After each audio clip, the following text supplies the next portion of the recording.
안녕하세요. 저는 평범한 40대 초반 직장인 여자입니다.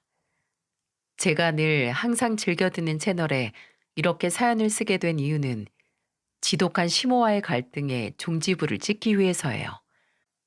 고추보다 더 맵다는 시모 눈치에 남들보다 더 빨리 늙은 것 같습니다. 저는 공장에서 생산직 사원으로 일을 하고 있는데 제 시모 이야기 들으면 다들 혀를 내둘러요.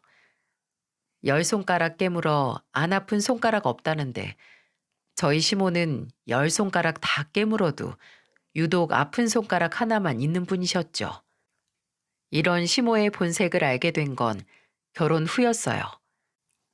처음 시댁에 인사를 갔을 때는 시부모 두 분이 너희 둘만 좋다면 상관없다며 축복해 주셨습니다.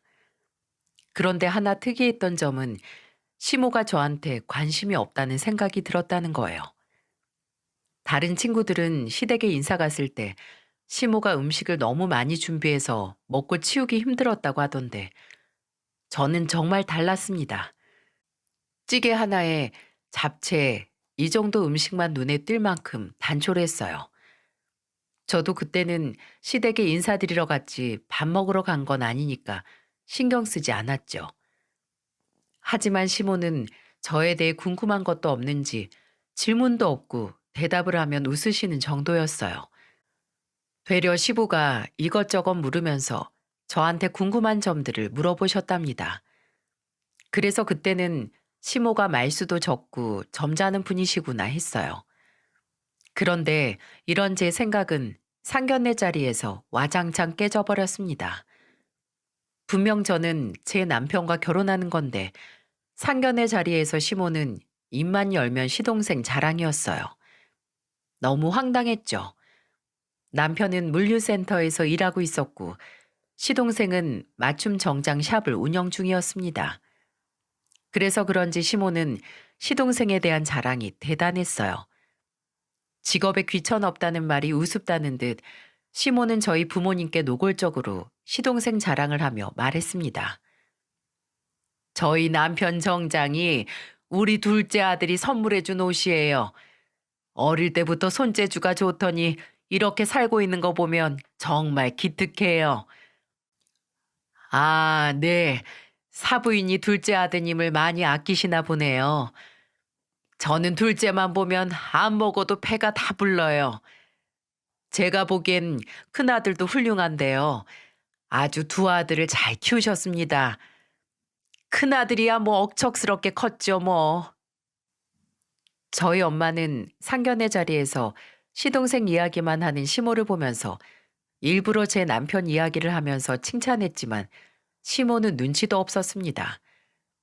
장남 장가 보내려고 나온 상견례 자리에서 둘째 아들 자랑을 왜 저렇게 하는지 같이 자리에 있던 시동생도 그만하라고 시모를 말렸어요. 솔직히 본인도 얼마나 민망했겠습니까? 아가씨도 그런 시모를 보면서 고개를 내둘렀습니다. 시부가 혼자서 진땀 많이 뺐던 날이에요. 남편은 상견례가 끝나고 저희 부모님께 면목이 없다면서 민망해했습니다.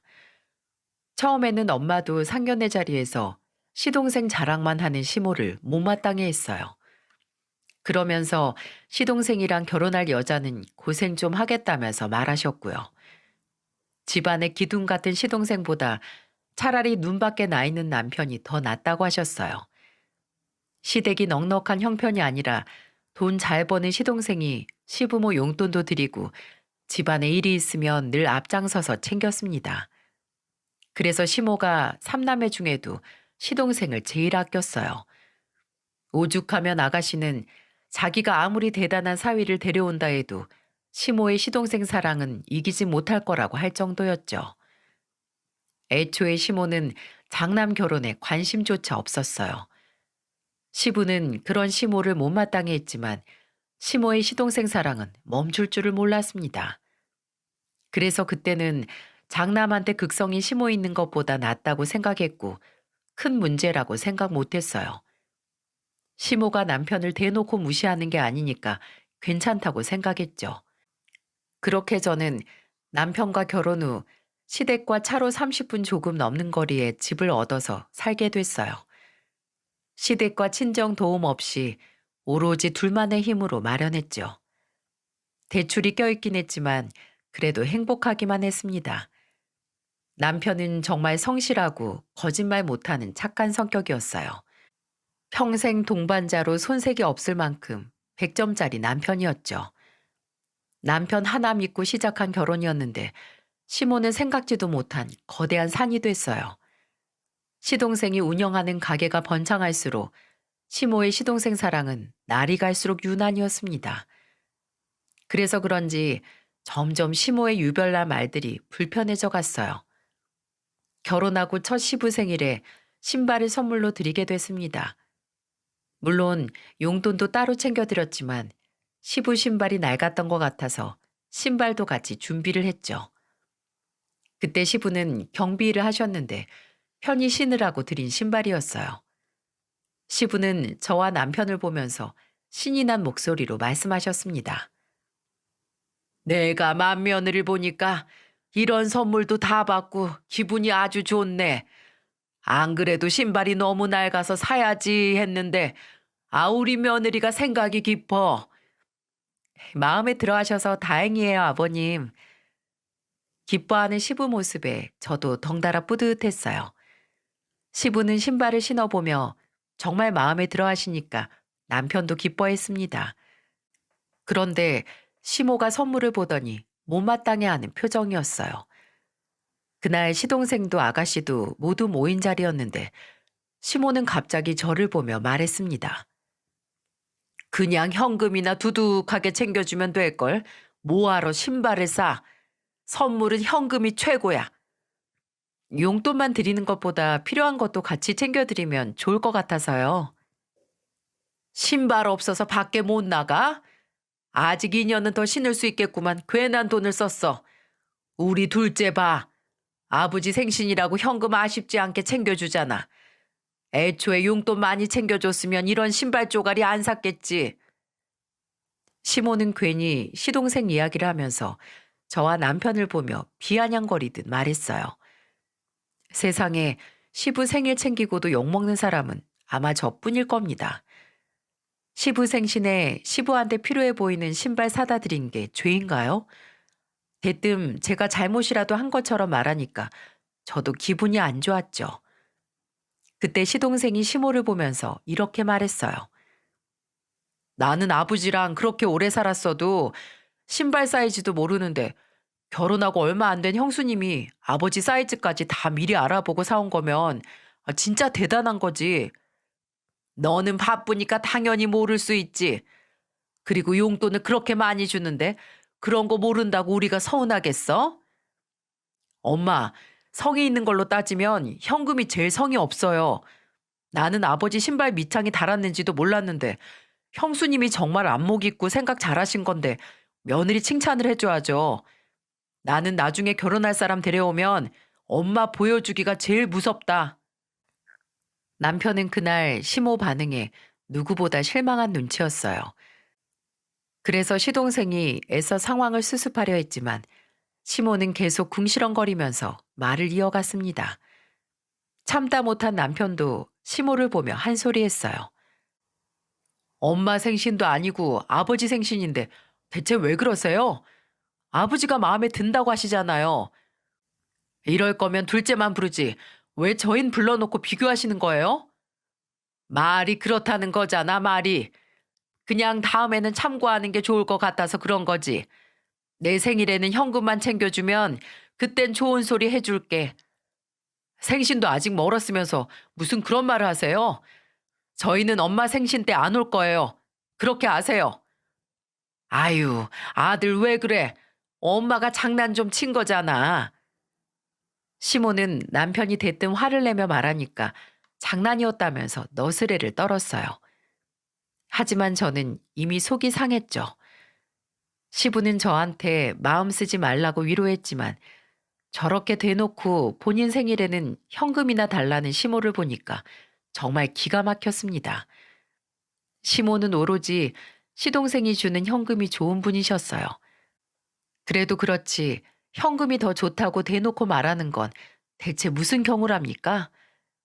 결국 첫 시부생씨는 안 좋은 기억만 남기고 지나갔어요. 그러다 제가 결혼하고 1년 만에 임신을 하게 됐습니다. 그리고 제법 배가 많이 나왔을 무렵에 시동생이 결혼 준비를 하고 있었어요. 시모는 시동생이 어떤 여자를 데려올지 엄청 궁금해했습니다. 그렇게 시동생을 끔찍하게 아끼는데 가만히 있을 시모가 아니었죠. 게다가 예비동서 직업이 강남에서 피부샵을 운영하고 있다는 말을 들었을 때는 시모가 입이 귀에 걸려 있었어요. 시동생이 역시 사람 볼 줄 안다면서 엄청 좋아했어요. 정말 유난이다 싶을 정도로 시모는 들떠있더군요. 그런데 갑자기 시모가 저를 따로 불렀어요. 마침 병원에 다녀오던 길이라 바로 시댁으로 갔죠. 그런데 시모가 저를 보면서 황당한 소리를 하는 겁니다. 내일 둘째가 인사하러 온다니까 너는 집에 오지 마라. 네? 도련님은 저한테 오라고 하던데요. 걔가 착해서 그런 거야. 집도 좁은데 배까지 나온 네가 와 있으면 얼마나 집이 답답하겠어. 그리고 너 인부복 입어야 되는데 어디서 입을 만한 이상한 옷 입고 올 거 아니야. 꼭 그렇게 시동생 체면 다 구겨놓고 싶어? 제가 체면을 구기다녀. 저도 가족인데 내일 꼭 올 거예요. 너는 내 말 알기를 아주 우습게 하는구만. 오지 말라면 오지 말라니까. 어차피 결혼하면 서로 다 보고 살 텐데 제가 왜 숨어요? 그리고 저 하나 안 온다고 갑자기 좁았던 집이 넓어지기라도 하겠어요? 시댁은 엄청 오래된 허름한 주택이었어요. 그래서 내부도 좁고 최신식 아파트와는 사뭇 달랐습니다. 그러니까 시모는 괜히 임신한 제가 오면 안 그래도 좁은 집, 더 좁아 보인다고 오지 말라는 거예요. 저는 진짜 너무 황당해서 오죽하면 시모를 보면서 저 하나 안 온다고 집이 넓어지기라도 하냐는 소리까지 내뱉었습니다.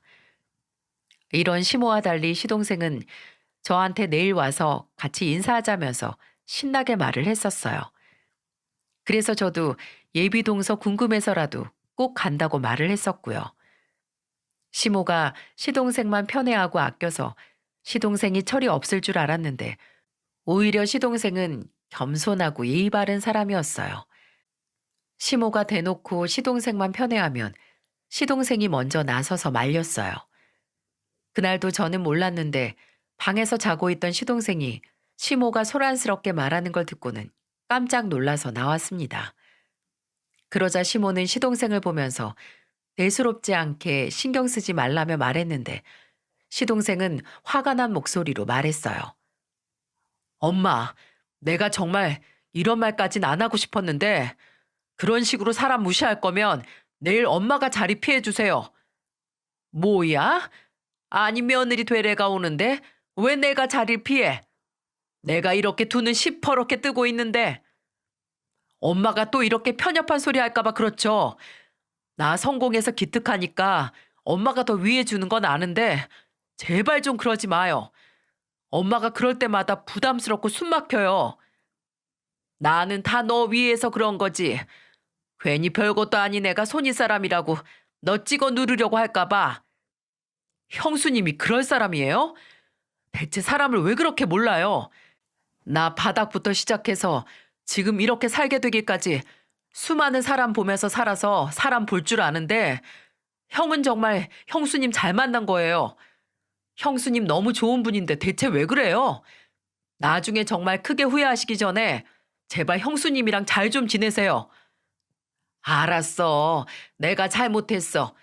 그러니까 넌 집안일에 너무 신경 쓰지 말어. 쉬는 날인데 좀 쉬고.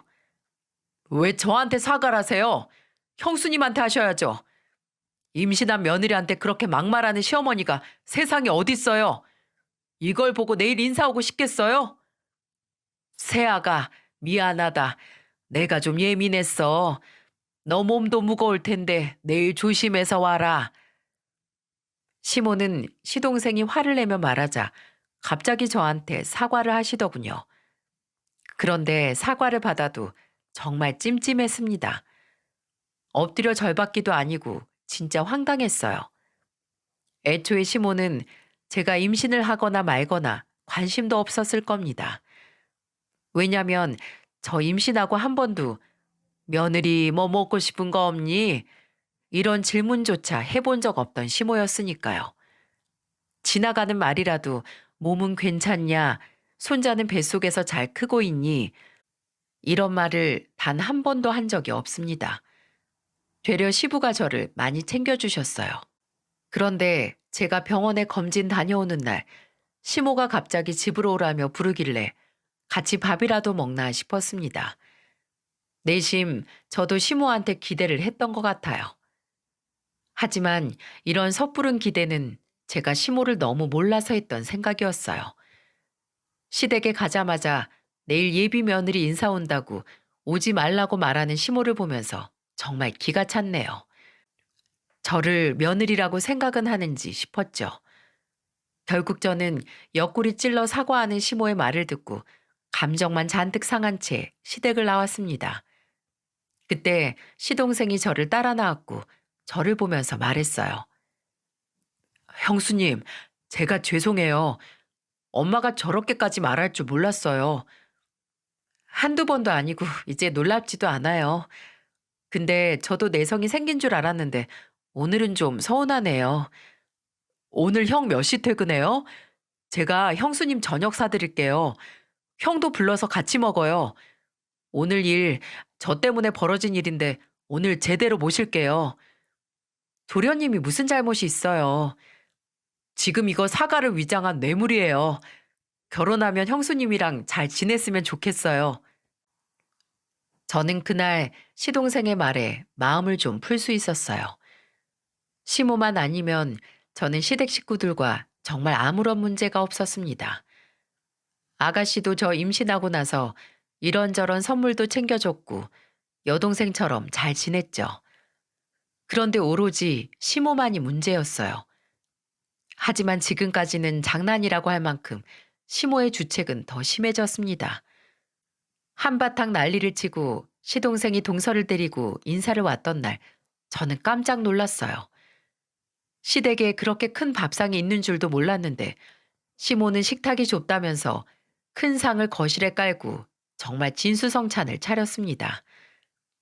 근데 그 모습을 보는데 제가 처음 인사 왔을 때가 떠올랐어요. 유치해 보일 수도 있는데 솔직히 비교를 안 할 수 없었습니다. 저는 찌개에 잡채 있는 상이었는데 시모는 동서가 인사 오던 날 사내 진미를 다 준비했더군요. 어쩜 사람이 이렇게 속이 훤하게 들여다 보이는지 참 대단하다 싶었습니다. 이미 지난 일 끄집어내서 뭐 하나 싶어 그냥 넘어갔어요. 그런데 그날 시모는 정말 동서를 보면서 쉴 새 없이 칭찬을 늘어놓더군요. 동서가 물만 마셔도 시모는 이런 말을 했어요. 어쩜 물도 저렇게 조신하게 마셔. 강남에서 일한다더니 기품이 다르네. 엄마, 그만 좀 해요. 밥 먹다가 체하겠어요. 어머, 내가 그렇게 말이 많았나? 너무 예뻐서 그렇지. 내가 너무 솔직했네. 시모는 주책맞은 웃음소리를 내면서 웃었습니다. 그날 시모는 세상을 다 가진 사람처럼 신나 보였어요. 시동생이 시모를 말려도 잠깐뿐이었고 쉴 새 없이 동서를 보며 칭찬 일색이었어요. 제가 봐도 동서는 참하고 고운 얼굴이었어요. 저는 같은 며느리가 생겨서 그런지 반갑기도 했습니다. 그런데 시모가 처음 인사만 왔을 뿐인데 호들갑스럽게 하는 걸 보니 앞으로가 좀 험난하겠다 싶었어요. 그렇게 시동생은 결혼을 했습니다. 시동생이 결혼 초반에는 살갑고 부침성 있는 동서 덕분에 금세 친해져서 가깝게 지냈어요. 제가 출산하고 육아휴직을 쓰고 아이만 볼 때 동서가 자주 놀러 오기도 했죠. 그만큼 서로 가까워져서 친구같이 지냈어요. 그래서 시댁에서 시모가 대놓고 동서만 챙길 때도 동서가 시모한테 선을 딱 긋기도 했습니다. 하지만 시모의 모난 말들은 상처가 되기도 했어요. 제 아들이 돌이 지났을 때 동서가 예쁜 옷을 선물해 줬는데 그 옷을 입고 시댁에 갔던 적이 있었어요. 그때 동서와 시동생도 같이 시댁에 온다길래 일부러 동서가 선물로 준 옷을 입혀서 아이를 데리고 갔어요. 그런데 대뜸 시모가 저를 보면서 비아냥거리는 듯한 목소리로 말했습니다. 너는 어린애 옷이 저게 뭐야? 아들한테 누가 저런 기집애 같은 옷을 입혀? 이거 원단도 좋고 비싼 거예요. 이 옷 성별 구분 없고 그냥 다 같이 입힐 수 있는 옷이에요. 남자일 그렇게 키우면 어떡해? 하여튼 비싸면 다 좋은 줄 알고 덥석 사는 거 봐. 좋은 옷도 사본 놈이 산다고? 너는 그냥 적당한 옷 사서 입혀. 그리고 네가 원단이 좋은지 아닌지 어떻게 알아? 그냥 거기서 좋다니까 잘 알아보지도 않고 샀겠지. 둘째 며느리랑 같이 가서 사지 그랬어. 시모는 제 아들이 입고 있는 옷을 보고는 뭐 저런 옷을 샀냐면서 무시하는 거예요. 심지어 동서가 선물한 옷인데 아무것도 모르는 시모는 동서랑 가서 사라면서 말을 했습니다. 저는 너무 기가 막혀서 웃음을 꾹 참고 말했어요. 이거 동서가 선물해준 옷이에요. 어머님이야말로 뭘 좀 알아보고 말하셔야 되는 거 아니에요? 저는 어떻게든 저한테 트집 잡으려다 동서가 준 옷인 줄도 모르고 무시하는 말을 하길래 정말 빵 터질 뻔했네요. 이쯤 되면 시모는 그냥 제가 뭘 해도 곱게 볼 생각을 안 하는구나 싶었습니다.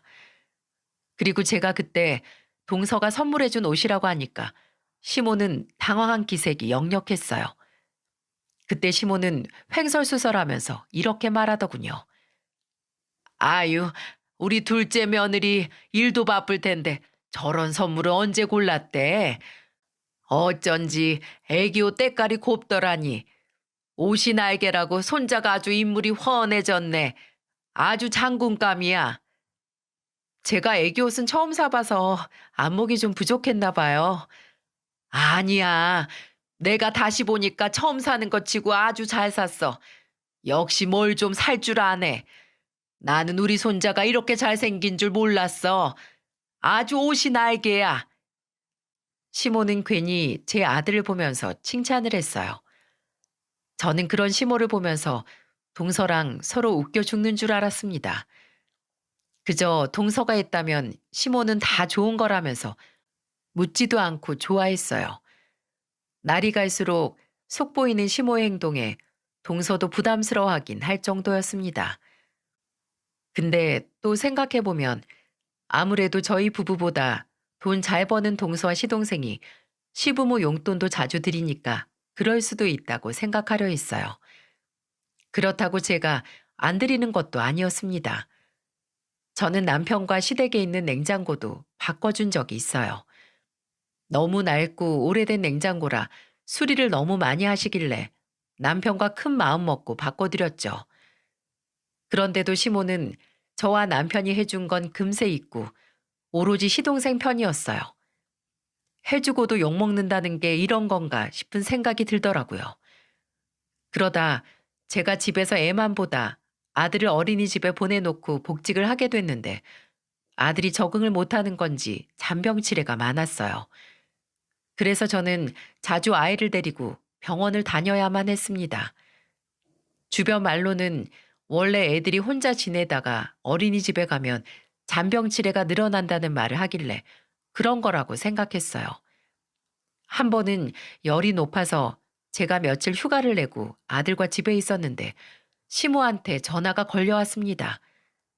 시모는 제가 전화를 바로 받으니까 의아한 목소리로 말했어요. 오늘 출근 안 한 거야? 왜 이렇게 전화를 빨리 받아? 애가 아파서 휴가 냈어요. 대체 걔는 왜 그렇게 잔병치레를 해? 다른 집 애들은 돌진하고 어린이집만 잘 다니던데 네 아들 어디 부족한 거 아니니? 어머님, 부족하다뇨.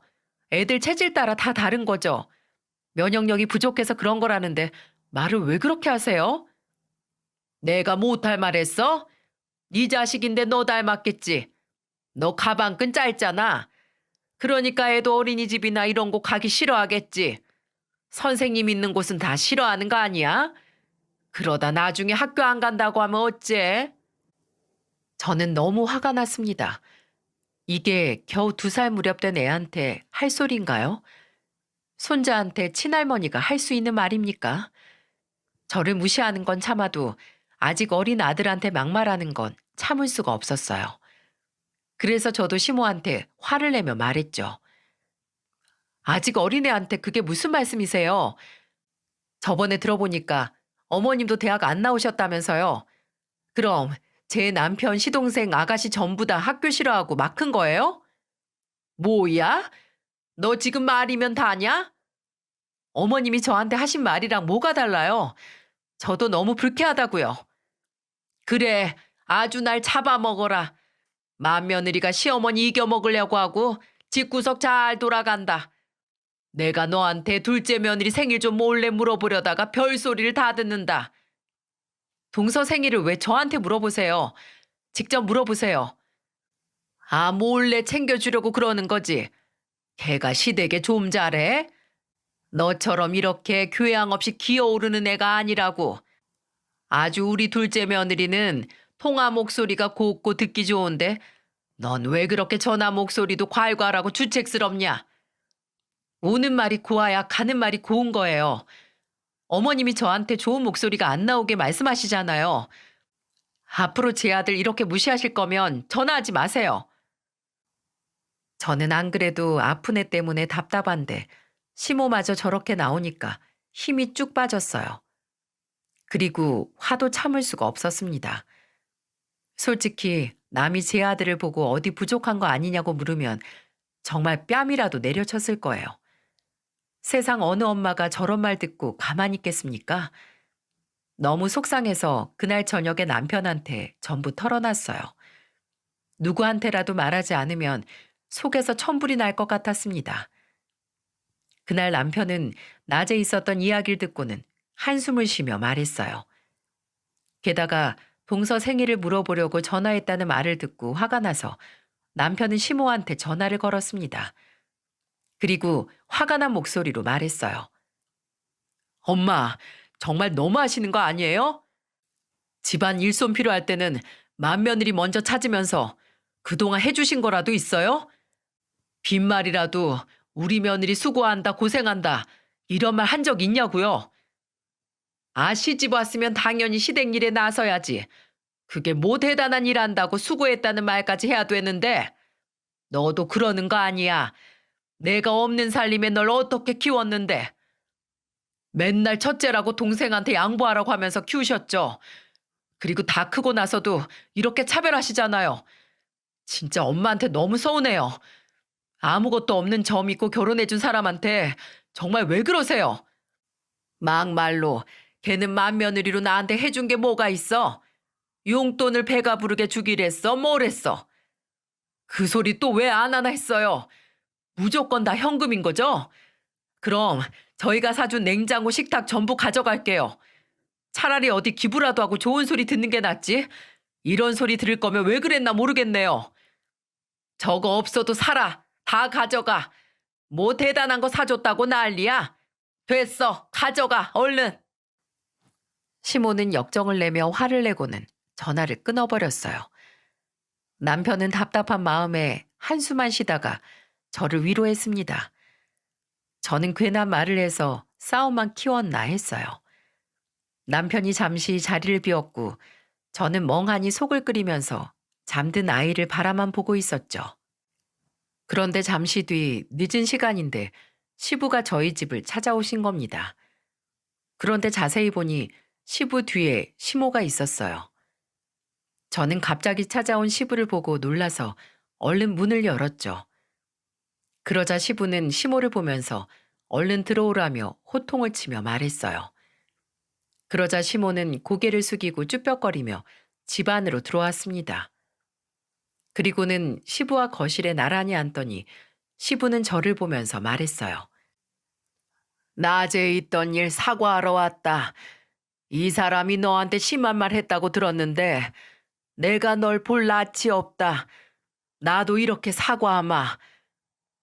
저 낮에 전화 끊고 속이 상해서 정말 너무 답답하고 화났어요. 저 친정에서도 가방끈 짧다는 소리 들어본 적 없어요. 그런데 왜 제가 시집 와서 이런 모멸감 드는 말을 들어야 하는 거예요? 어머님이 정말 제대로 사과해 주시고 앞으로 다시는 안 그러겠다고 약속해 주세요. 안 그래도 내가 신신당부를 하고 왔어. 당신 빨리 며느리한테 사과해. 당신이 지금 며느리한테 가방끈이 어쩌고 할 때야? 당신은 뭐 얼마나 배웠다고 그런 말을 해? 시부는 낮에 있던 일을 남편한테 전부 듣고는 시모를 쥐잡듯이 잡았던 거예요. 그동안 시모한테 며느리 2명 있는데 차별하지 말라고 시부가 중간에서 노력을 많이 했지만 시모는 그런 말을 귓등으로도 안 들었습니다. 그런데 이번에는 시모 행동에 시부가 단단히 화가 난 듯 싶었어요. 시모는 억울한 목소리로 저를 보며 말했습니다. 내가 너한테 막말한 거 사과할게. 미안하다. 어머님, 이런 식으로 그동안 저한테 사과 몇 번이나 하셨는 줄 아세요? 이번에는 내가 정말 심했어. 미안해. 내가 성격이 투박해서 그런지 걱정하는 말도 잘 모르겠고 말을 잘 할 줄 몰라서 그랬다. 내가 미안했다. 손자까지 무시하는 건 아니었는데 말이 헛나왔어. 시모의 사과에 마음이 다 풀린 건 아니었는데 그 늦은 시간에 사과까지 하려고 여기까지 온 게 너무 신기했어요. 시부가 등 떠밀어 온 거라도 시모 성격상 이런 사과는 절대 못할 줄 알았는데 신용이라도 들으니 남편도 조금은 풀린 듯 했고요. 그래서 택시를 타고 온 시부모를 남편이 시댁에 직접 데려다 드리면서 그날의 해프닝은 끝이 났어요.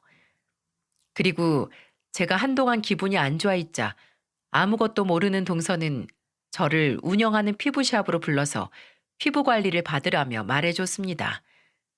저는 괜찮다면서 거절했는데 동서는 저한테 이렇게 말했어요. 형님, 한번 모셔야지 했는데 이제야 이렇게 너무 늦게 불렀지 뭐예요? 기분 안 좋을 때는 이렇게 관리 한번 받고 가세요. 얼마나 기분 전환이 되는데요. 에이, 나 이제 완전히 아줌마야. 관리는 해서 뭐 하겠어. 마음은 고마운데 난 정말 괜찮아. 지금 제 성인데 무시하는 거예요? 제가 최고급으로 모실게요. 여기 누우세요. 저는 동서의 성화에 태어나서 처음 피부 관리를 받아봤습니다. 그거 한번 받아보니까 왜 피부 관리 받으러 다니는지 알겠더군요. 괜히 대접받는 기분에 피로가 싹 내려가는 것 같았습니다. 남편이 대신 아들을 봐주고 있어서 저는 그야말로 지상 낙원 같은 기분에 쉴 수 있었어요. 그런데 처음 받은 피부 관리가 자극적이었는지 제 얼굴이 조금 붉어졌습니다.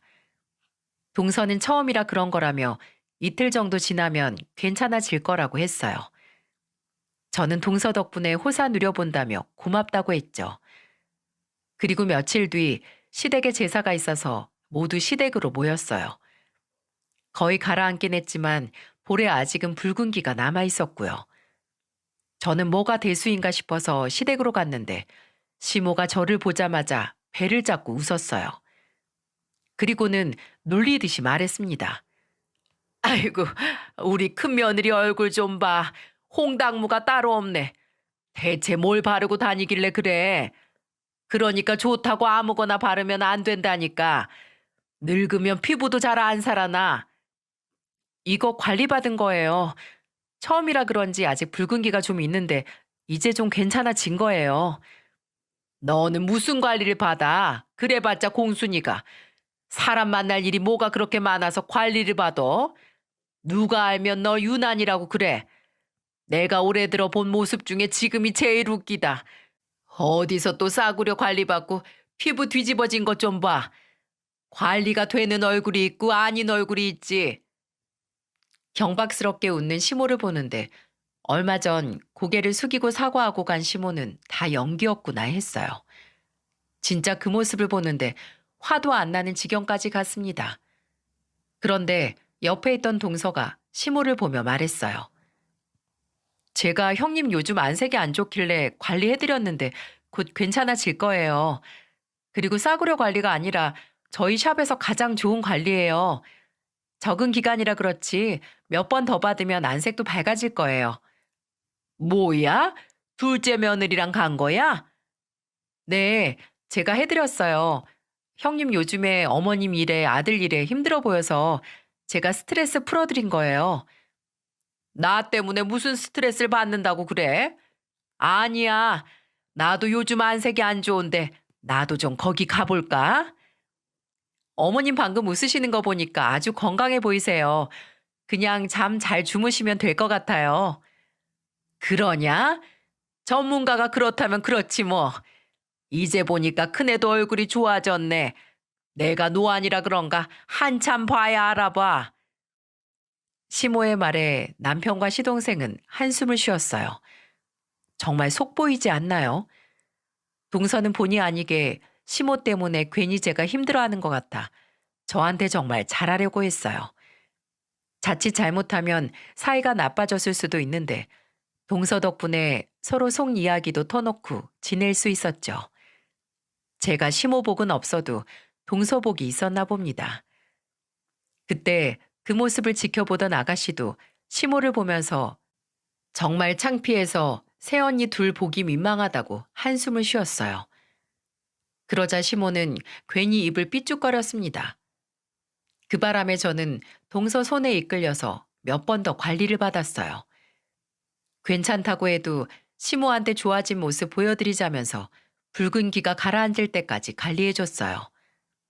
그러면서 동서는 시모가 아직 저의 진가를 모르는 거라며 저를 다독이면서 말해줬어요. 저를 배려하는 동서 마음이 참 고마웠습니다. 그러다 동서가 임신을 하게 됐어요. 제가 임신했을 때와 달리 시모는 집안에 경사라도 생긴 것처럼 기뻐했습니다. 그런데 운명의 장난처럼 제 아들은 몸에서 악성 종양이 발견됐어요. 그저 아들이 잔병치레하는 거 크는 거라고 생각했는데 그게 아니었던 겁니다. 검사 결과 아들 몸에서 악성 종양이 발견됐고 수술이 필요한 상태였죠. 저는 아직 2살 정도인 아들한테 이게 무슨 날벼락인가 했습니다. 워낙 질병 진행 속도가 빠르고 게다가 아이들의 경우에는 감기나 성장통과 구분이 어려워 초기에 부모가 알아차리기 어렵다고 했어요. 저는 그런 것도 모르고 열이 펄펄 끓는 아픈 아들을 보며 속 편하게 괜찮아지겠지 생각하고 있었다는 게 너무 한심스러웠습니다. 결국 제 아들은 2살의 나이에 수술 후 항암 치료를 시작하기로 했어요. 소아병동의 풍경은 바깥 세상과 사뭇 달랐습니다. 밖에는 건강한 아이들이 여기저기 뛰어노는 것만 같았는데 이렇게 아픈 아이들이 많다니 새삼 다른 세상 같았어요. 휠체어를 타고 있는 아이를 보니 이제야 제가 아들을 데리고 병원에 있다는 게 실감이 났습니다. 아직 말도 제대로 못하는 아이가 병원에서 아픈 치료를 받아야 한다니 너무 가슴이 아팠어요. 하지만 제 아들은 이미 종양의 크기도 컸고 신장으로 전이됐을 가능성도 있어서 입원 후 퇴원하고도 통원 치료를 계속해야만 했어요. 그렇게 저는 회사를 휴직하고 아들 병원 치료에만 집중했어요. 세상에 그 어떤 말보다 아픔을 가장 먼저 배운 아들이 참 안타까웠습니다. 그렇게 아들 병간호하다 저도 살이 쑥쑥 빠져가고 있었죠. 항암 치료는 정말 긴 싸움이라 아들이 그저 잘 버텨주기만을 바랬어요. 정신없이 아들 병간호만 신경 쓰다 몇 달이 지나 있었어요. 그러다 한 번은 시부가 동서와 저를 불러서 같이 소고기 집을 갔죠. 시모는 당연히 같이 왔었고 시부는 아들을 남편한테 부탁하고 혼자 나오라고 했어요. 제가 혼자서 병원을 다니느라 고생하니까 저를 챙겨주고 싶으셨던 것 같습니다. 그래서 시부모와 동서 저 이렇게 넷이서 저녁을 먹었어요. 시부는 저한테 고기를 놔주면서 손자는 괜찮냐며 물었고 저는 항암 치료 받으면서 상황을 지켜보고 있다고 말했습니다. 그런데 그때 시모가 제게 대뜸 고기 하나를 놔주며 말했어요. 임산부 있는데 아픈 애 얘긴 그만하고 고기 그거 익었나 먹어봐. 저 먹으라는 것도 아니고 먹어보라뇨? 아니, 임신한 애가 날거 먹으면 큰일 나지. 아무리 소고기라도 바짝 익혀줘야지. 그럼 어머님이 드세요. 그리고 아픈 애 얘기 그만하라뇨. 어떻게 손자한테 그런 말을 하세요? 저는 시모의 말에 눈물이 왈칵 쏟아졌어요. 결국 그날 외식은 시모의 말 한마디에 제대로 먹지도 못했습니다. 시부는 시모를 타박했고 동서는 시모를 보며 말했어요. 어머님도 자식을 셋이나 낳으셨으면서 왜 그렇게 형님 속 후벼 파는 소리를 하세요? 나는 그냥 너 태교에 안 좋을까 봐 그랬지. 저는 어머님 이러시는 게 더 태교에 안 좋다고 생각해요. 오늘은 제가 형님이랑 먼저 일어날게요.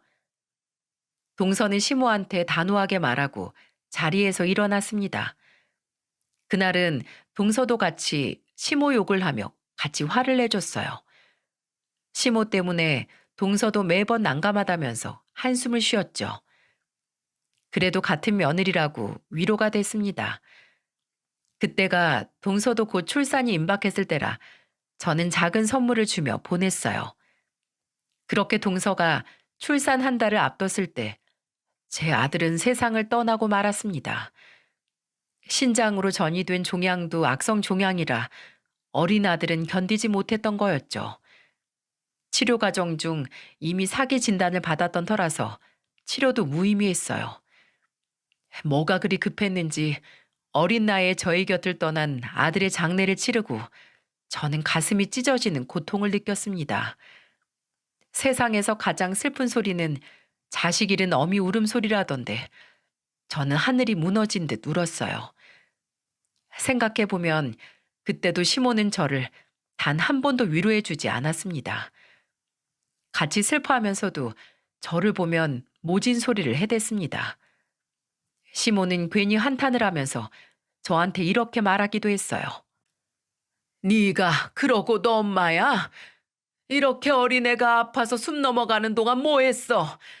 병원을 그렇게 다니면서도 애 병 하나를 못 고쳐? 아휴, 재수 없는 것이 와서 집안에 이런 일이 생겨. 아이고, 애가 불쌍타. 그 어린 게 얼마나 힘들었을꼬. 시모가 바닥을 치며 우는 소리에 친정엄마는 화가 나서 시모와 싸우기도 했어요. 그동안 제가 시댁에서 시모와 겪었던 일을 까맣게 모르던 엄마는 처음 보는 시모 모습에 화가 났던 겁니다. 그리고 가장 슬퍼할 사람은 저인데 시모가 저렇게 제 탓을 하며 우니까 엄마도 참을 수 없어서 시모와 싸웠고 결국 시모는 장례 중간에 쫓겨났어요. 남편도 시모 꼴도 보기 싫다면서 화를 냈죠. 그렇게 아들 장례를 치르고 남편과 둘이 마음을 추스르고 있었어요. 그리고 한 달 뒤 동서는 건강한 딸을 출산했습니다. 저는 제 슬픔은 뒤로하고 동서를 축하해줬어요. 그리고 동서가 산후조리원에 갔다는 소식을 듣고 저는 동서를 보러 갔어요. 그래도 제 아들이 살아생전에 저만큼이나 아들을 챙겨주던 동서를 잘 알고 있었기에 저도 아이를 잘 챙겨주고 싶었습니다. 제가 조리원을 가자 동서는 잠에 들어 있었고 시모는 그 옆에 앉아서 휴대폰을 보고 있었어요. 시모는 제가 들어오자마자 저를 보며 말했습니다. 너는 무슨 자신감으로 여길 와? 애 먼저 앞세우고 재수없는 기운 퍼뜨리러 온 거야? 저 여기서 어머님이랑 싸우고 싶지 않아요. 그만하세요. 나랑 싸우러 여기 온 거야? 너도 진짜 어지간하다. 그래서 여기 왜 왔는데? 설마 애 낳은 거 축하해 주러 온 거야? 그럼 여기 어머님 보러 왔겠어요? 동서 자고 있으니까 이따 인사할 거니까 그냥 좀 계세요. 뭘 그냥 있어? 넌 가만히 있지 말고 밥값을 해. 둘째 며느리 몸조리하게 네가 미역국 좀 푹 끓여와라. 곰탕이라도 푹 끓여놓던지. 애 죽여놓고 뭘 뻔뻔하게 여길 어디라고 와. 저는 시모 말에 화가 나서 더 이상 참을 수가 없었죠. 그래서 자고 있던 동서도 잊은 채 시모를 보면서 화를 내며 말했습니다. 그렇게 해주고 싶으면 어머님이 하세요. 저한테 정말 왜 그러세요? 저도 며느리잖아요. 그런데 왜 제 심정은 조금도 헤아려주지 않으세요? 그리고 저도 자식 잃고 누구보다 힘들어요. 지금도 정신을 못 차리게 힘들다고요. 뭐야? 지금 내 말을 무시하고 안 하겠다는 거야? 너 오늘 혼이 쏙 빠지게 한번 혼나봐라. 시모는 갑자기 제 머리채를 잡으면서 말했어요.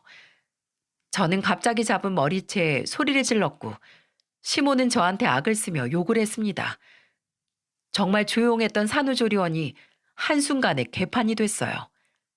그리고 그때 자고 있던 동서가 일어났고 시모를 보고 소리치며 말했습니다. 어머님, 지금 뭐 하시는 거예요? 이런 여자였어요? 세상에, 요즘 시대에 누가 며느리 잡아요? 아니, 난 큰 며느리 할 일 없으니까 너 산후조리 좀 도와주라고 했는데 싫다잖아. 제 산후조리를 왜 형님이 해줘요? 어머님, 그냥 나가주세요. 이런 분인 줄 몰랐는데 저는 당분간 어머님 얼굴 못 볼 것 같아요.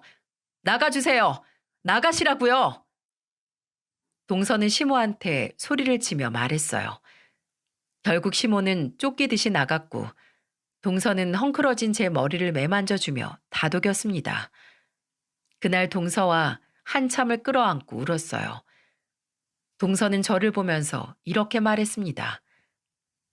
나 이번 일 절대 그냥 못 넘어가요. 며느리도 밟으면 꿈틀한다는 거 꼭 보여줄 거예요. 저는 동서의 말에 괜히 위안이 되더라고요. 결국 그날 남편이 데리러 와서 겨우 집에 갈 수 있었어요. 시부는 또다시 저한테 사과하겠다며 시모와 찾아왔지만 남편은 찾아온 시모를 보면서 소리치듯 말했어요. 엄마도 자식 잃은 고통 한번 느껴보세요. 전 앞으로 부모 없다고 생각하고 살 거니까 다시는 찾아오지 마세요. 남편은 화를 잔뜩 내고 시모를 문전박대했어요. 저도 시모를 보고 싶지 않았고 그렇게 시댁과 담을 쌓기 시작했습니다. 그렇게 2달 정도가 지났어요. 일방적으로 사과하겠다며 전화를 하는 시모 번호도 차단하고 아예 모르는 사람처럼 지냈죠. 그리고 동서가 찾아왔어요. 동서는 싱글벙글한 얼굴로 와서 저를 보며 말했습니다. 형님, 저 오늘 어머님께 복수하고 왔어요. 무슨 복수? 괜히 나 때문에 동서까지 그러지 마. 나 어차피 앞으로 안 보고 살 거야. 저도 그럴 작정으로 내지르고 왔어요. 동서는 시모와 있던 일을 털어놓기 시작했어요. 동서는 결혼 후 하도 오래된 집이라 살기 불편하다는 시모 타령에 못 이겨 이런 제안을 했다고 했습니다. 어머님, 그럼 제가 남편이랑 상의해서 주택 하나 지어드릴게요. 어차피 손자들도 다녀가고 하려면 집도 넓은 게 좋잖아요. 어머, 그럴래? 역시 능력 있는 며느리가 화끈하게 효도한다니까. 내가 이래서 둘째 아들만 보면 안 먹어도 배불러. 시모는 동서의 말에 기분이 좋았던 거예요. 동서가 땅을 사서 집을 지어주겠다는데 명의는 동서 명의여도 얼마나 기분이 좋았겠습니까? 그러니 제가 냉장고를 사드려도 눈에 들어올 리가 없었죠. 그래도 그렇지 정말 계산적인 시모 태도에 환멸이 났어요. 그런데 동서가 아이를 낳고도 집 짓는다는 말이 없으니까 시모는 동서를 불러서 이렇게 말했다고 했어요. 근데 너 애 낳기 전에 땅 사서 집 짓기로 했잖아. 땅은 알아봤니? 포천에 전원주택 지을 만한 곳이 많다고 하던데 어디쯤이야? 내 친구들이 며느리가 해준다고 하니까 다 너무 부러워해. 그 땅 필요 없어요. 뭐야? 아니, 그게 무슨 소리야? 집을 안 지을 건데 포천에 땅 사서 뭐 하게요? 무슨 소리야? 집 지어준다며? 벌써 동네방네 모르는 사람이 없는데 무슨 소리야? 사람을 인격적으로 대할 줄을 모르는데 근사한 집은 지어서 뭐해요? 그 안에 사는 사람이 됨됨이가 글렀는데 그게 다 무슨 소용이에요? 그렇게 이사하고 싶으시면 직접 돈을 버세요. 뭐야? 아니 네가 안 해주면 내가 못할 것 같아? 내 아들도 너만큼 잘 벌어. 어디서 잘난 척이야? 예쁘다 예쁘다 하니까 아주 기어오르네. 말해보세요. 남편한테 시댁에 전원주택 해주면 이혼이라고 하니까 절대 그럴 일 없다고 하던데요. 이제 어머님 아들도 처자식 다 있는데 어떻게 가정을 벌여요? 자식이 먼저잖아요. 뭐야? 시모는 동서를 보면서 화를 냈고 동서는 아랑곳 않고 시댁을 나왔다고 했어요. 동서 말을 들으니까 제 속이 다 시원했습니다. 그리고 지금은 동서도 시댁에 잘 가지 않고 있어요. 전원주택을 취소하니까 동서도 종 부리듯 하려고 해서 동서도 아예 안 가고 시동생만 명절에 간다고 했습니다. 저는 그날의 충격이 가시지 않아서 지금도 가지 않고 있고요. 남편도 제가 풀릴 때까지 안 가도 된다고 하기도 하고 남편도 충격이 커서 시댁은 잘 갈 생각도 안 합니다. 시부도 저희가 마음 풀릴 때까지 오지 않아도 된다고 다 이해해 주셨어요. 시부를 생각하면 좀 힘들지만 그래도 저는 시모와 잘 지낼 자신이 없어서 이렇게 지낼 생각입니다. 그래도 동서와는 정말 잘 지내고 있어요. 동서 딸아이가 동서를 닮아 어찌나 예쁜지 모릅니다. 걸음마를 시작해 걷는 걸 보니 먼저 떠난 아들 생각이 나기도 해요. 그래도 이제는 가슴속에 묻고 힘차게 살려고 노력 중입니다. 옛말에 나는 바람풍 해도 너는 바람풍 해라 라는 말이 있습니다. 자기 잘못은 그냥 넘겨도 남에게 잘하라고 훈계하는 말이 딱 저희 시모 같아요. 솔직히 사람을 돈으로 급을 나누고 차별하는 게 집안 어른으로서 잘한 행동은 아니지 않습니까? 그런데 동서가 약속했던 전원주택 안 준다고 동서한테 대하는 태도가 달라지는 걸 보니 동서가 전원주택 지어줬으면 나중에는 아파트 지어내라고 했을 거예요. 그러니 동서도 더 이상 시모한테 잘해봐야 아무 소용 없을 거라고 생각했던 거죠. 며느리도 감정을 느끼는 사람인데 시모가 정말 진심으로 사과할 때까지는 영원히 안 볼 생각이에요. 제 사연을 들으시는 분 중 며느리를 두신 분이 있다면 며느리 마음도 한 번은 헤아려 주시길 바랍니다. 며느리도 친정에서는 귀한 자식이잖아요.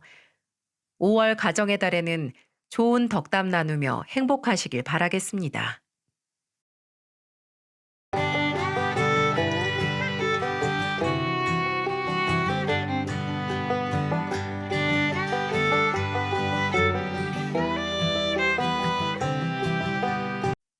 안녕하세요. 60대 후반 여자입니다. 사람은 말년운이 좋아야 한다는데 저는 초중년에 운을 다 썼는지 지독하게도 힘드네요. 아니면 정말 제 팔자가 박복해서 말년에 이런 일을 겪나 싶습니다. 최근 한 5년 사이 제가 겪었던 일만 얘기하려 해도 일주일은 꼬박 늘어놓을 수 있을 정도랍니다. 그래서 저도 오늘은 한풀이라도 하듯 저한테 벌어졌던 기가 막힌 사연 한번 풀어보겠습니다. 저는 남편과 자식 둘을 낳고 40여 년을 살았어요. 성실하고 가정적이었던 남편 덕분에 아들 하나, 딸 하나 참 잘 키워냈습니다. 자식 둘 시집 장가 보내놓고 이제는 손주들 재롱 보면서 둘이 노년을 즐기나 싶었는데 야속하게도 먼저 세상을 떠났어요. 아마 지금까지 건강하게 살아 있었다면 손주들을 누구보다 예뻐해 줬을 사람입니다. 특히 남편은 살아생전에 하나 있는 며느리를 많이도 아꼈어요. 세상에 저런 며느리 없을 거라면서 입이 닳도록 칭찬을 했었죠. 제가 생각해도 며느리는 참 바르고 야무진 사람이었습니다. 어찌나 살갑고 말을 잘하는지 처음 보는 사람들은 며느리가 아니라 딸이라고 착각할 정도였으니까요. 그럴 때 며느리는 엄마 반찬이 참 맛있다면서 너스레를 떨고는 했죠. 남편은 퇴직하고 제 가게 일을 돕고 있었는데 그 모습을 보면서 흐뭇해하곤 했습니다. 그리고 남편이 환갑이 됐을 때쯤 며느리는 큰 손자를 임신했어요. 그때 남편은 임신한 며느리를 얼마나 위해줬는지 모릅니다. 오죽하면 막내딸이 자기한테도 그런 적 없다고 할 정도였으니까요. 며느리가 시집을 온 다음부터는 집안에 웃음이 끊이질 않았어요. 첫 손자를 낳고 둘째 손녀까지 낳았을 때는 남편이 제 자식 낳았을 때보다 더 좋아했습니다. 그렇게 토끼 같은 손주들 보면서 오래오래 살았으면 좋으련만 손주들 크는 것도 다 보지 못하고 먼저 하늘로 떠나버렸네요. 제가 딱 60대 중반일 때 떠났는데 그때는 큰 손자가 5살, 손녀가 3살이었죠. 지병으로 먼저 남편이 세상을 떠났지만 그래도 큰아들네가 근처에 살아서 든든했어요. 딸은 서울로 시집을 가서 가끔씩 봤지만 아들 부부는 오다 가다 자주 보며 지냈습니다. 며느리는 제가 혼자서 적적할까봐 일부러 손주들을 데리고 오기도 했어요. 며느리는 손주들 키우면서 회사도 다녔죠. 자식이 둘이라서 맞벌이 안 하면 못 산다면서 누구보다 열심히 살았습니다. 그냥 아무 사고 없이 잘 살아주는 아들과 며느리를 보니까 참 기특했어요. 그렇게 계속 자기들끼리 잘 살았으면 제가 이런 사연 쓰지도 않았겠죠. 아무 탈 없이 잘 살고 있던 며느리는 우연히 근처로 이사온 여고 동창을 만나게 됐어요. 며느리 고향이 제가 살던 곳과 1시간 반 거리에 있었습니다. 그래서 종종 아는 사람을 마주치고는 했었죠. 그렇게 우연히 아들 부부가 지내고 있던 같은 아파트로 이사온 며느리의 여고 동창의 등장이 어떤 불행을 가져올지는 상상도 못했네요. 그때만 해도 얘 친구가 근처 이사 와서 마음 터놓고 지낼 사람 생겨서 좋을 거라고 단순하게만 생각했습니다. 하지만 지금 생각해보니 며느리의 동창은 인상부터 어딘가 쎄했어요. 그때 며느리랑 같이 주말에 제 가게를 왔던 적이 있었습니다. 저는 그때 며느리의 친구를 처음 보게 됐어요. 서로 인사나 하고 지내자며 반갑게 인사를 하고 돌아갔죠. 그래서 별 생각이 없었는데 며칠 뒤 저는 며느리 친구의 말에 기가 막혔습니다. 한 번은 퇴근한 며느리가 친구와 같이 평일에 온 적이 있어요. 늘 퇴근하면서 어린 손주들을 하원시키며 같이 들렸는데 그때 그 친구가 같이 왔었죠. 저는 손주들과 같이 오는 며느리를 보면서 반갑게 인사를 했어요. 손주들도 제 가게에 오면 식혜도 한 잔씩 하며 잠시 앉았다가 갔었는데 그 모습을 보면서 며느리 친구가 대뜸 이런 소리를 했습니다. 요즘 애들은 원래 유치원부터 바쁘게 커야 되는데 이럴 때 보면 시골이라 그런지 애들이 다 편해 보여요. 애들이 유치원부터 바쁠 게 뭐가 있나. 놀고 먹느라 바쁘겠지. 아유, 어머님, 요즘 너무 모르신다. 요즘 애들은요, 엄마의 정보력과 시댁 재력으로 크는 거래요. 애들 하나 키우는데 돈이 얼마나 드는데요. 시댁 재력에 따라서 애들이 크는 거라니까요. 무슨 그런 초치는 소리를 해. 세상에 그런 말이 어딨어. 나는 난생 처음 들어보구만. 이렇게 뭘 모르시니까 반찬 가게를 하시는 거예요. 반찬만 이렇게 오래 파셨으면 김치 공장이라도 하나 설립하지 그러셨어요. 저번에 김치 제가 먹어보니까 정말 맛있던데요. 계속 이렇게 구멍가게만 하고 계시면 손주들도 구멍가게만큼 크는 거라니까요. 맛있게 먹은 건 좋은데 좋은 김치 먹고 쉰소리 할 거면 앞으로 여기 오지 말어. 아직 다 크지도 않은 애들 앞길 막는 소리를 하고 앉아 있어. 어머, 어머님 죄송해요. 제가 너무 편해서 주책 맞았네요. 그때 며느리는 상황을 수습하려고 진땀을 뺐어요. 세상에 애들은 시댁 재력만큼 큰다는 소리를 듣고 기분 좋겠습니까? 그래도 같은 자리에서 오래 장사해서 단골도 있고 나름 잘 운영하며 살고 있었는데 저런 소리를 들으니까 기분이 나빴어요.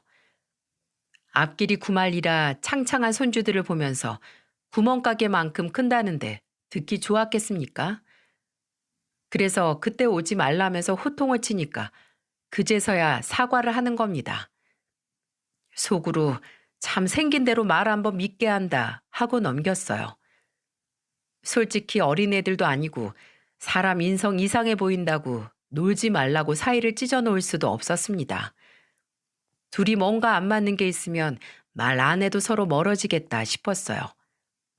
그런데 이상한 게 날이 갈수록 둘이 붙어 있는 시간이 늘어났습니다. 예전에는 회사가 끝나면 손주들 챙기기 바빴던 며느리가 어느샌가 애들도 아들 사진관에 맡기고 동창인 친구와 볼일을 보러 가는 날이 많아졌어요. 큰 손자가 7살 되던 해부터였습니다. 그러던 어느 날이었어요. 며느리가 다급하게 오더니 저한테 큰 손자와 손녀를 맡기면서 이렇게 말했죠. 어머님, 죄송해요. 제가 오늘 모임이 있는데 애들을 맡길 곳이 없어서요. 무슨 모임을 퇴근하고 평일 저녁에 가는 거야? 그게 얼마 전부터 애들 교육에 관심 있는 엄마들 모여 있는 모임에 들었는데 오늘이 그 모이는 날이라서요. 애들 좀 부탁할게요. 뭘 그렇게 모임까지 하면서 애들을 키워야 되는 거야? 크다 보면 자기 살 길 찾고 그러는 거지. 원래 하라고 등 떠밀면 더 하기 싫은 법이야. 그래도 남들 다 하는데 우리 애들만 그냥 둘 수 없잖아요. 어머님, 애들 좀 부탁할게요. 제가 늦어서요. 며느리는 늦었다면서 애들을 맡겨놓고 급하게 나갔어요. 그전에는 그런 적이 없었는데 그쯤부터 며느리는 애들을 맡겨놓고 모임 나가는 날이 늘었죠.